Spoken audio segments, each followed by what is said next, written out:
It was 47 years ago that I was a 17-year-old and took a reckless dive into some shallow water. My head hit the bottom, it snapped my head back.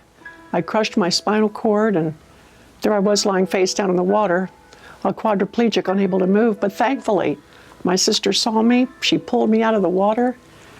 And of course, when I went to the hospital, I was so depressed, worried what I would do as a quadriplegic for the rest of my life. But there were Christian friends who prayed for me. And it was those prayers that God used to lift me up out of that depression. And I think I'm still resonating from those intercessions to this day. Shortly after my depression lifted, when I learned I would be a quadriplegic for the rest of my life, I wrote a mission statement for my life. Short, sweet, to the point, and basically it was, I want to be God's best audiovisual aid of how His power shows up best in weakness. And I took that mission statement and I applied it not only to my own life, but I knew that it would be the key to helping so many other people with disabilities across the United States and around the world, in helping them come to grips with God's plan and purpose in their life as well.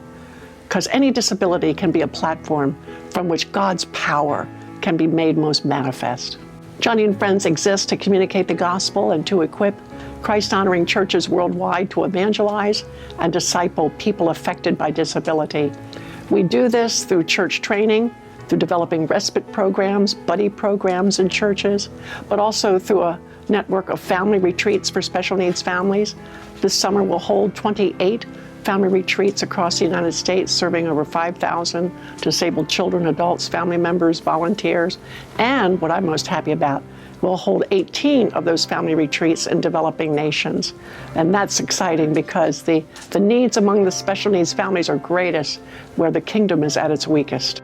Nobody gets to the position that God has brought me to without a lot of other people surrounding them, cheering them on, applauding them, praying for them. There was one young man in particular, a 17-year-old, who invested his Thursday nights to come by my house when I was despairing and still struggling with my disability. And he led me through God's Word. He and several others would come together and teach me incredible things, teach us all incredible things from God's Word.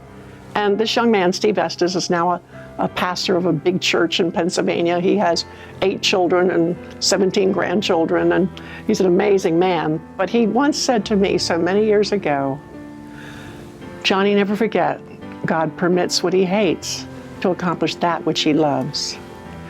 And I took that statement and I embraced it into my heart. And to this day, I am still trusting God for all the things He may bring in my life that He hates. He hates the isolated incidents of suffering, but He delights in the broader, bigger, more beautiful mosaic of how that suffering fits into a grand scheme of things that one day I'll fully understand. When I was in the hospital so many years ago, I would imagine myself by the pool of Bethesda, John chapter 5, and I would beg Jesus to heal me just as He healed that paralytic who laid there on that straw mat. But God never answered that prayer for a physical healing. Instead, God did a deeper healing, a more fundamental, profound healing that has made me so much happier in this wheelchair than I could have ever been on my feet. And through that healing, I've discovered that there are more important things in life than walking. And that is a sweet intimacy with Jesus. And often that only comes through suffering.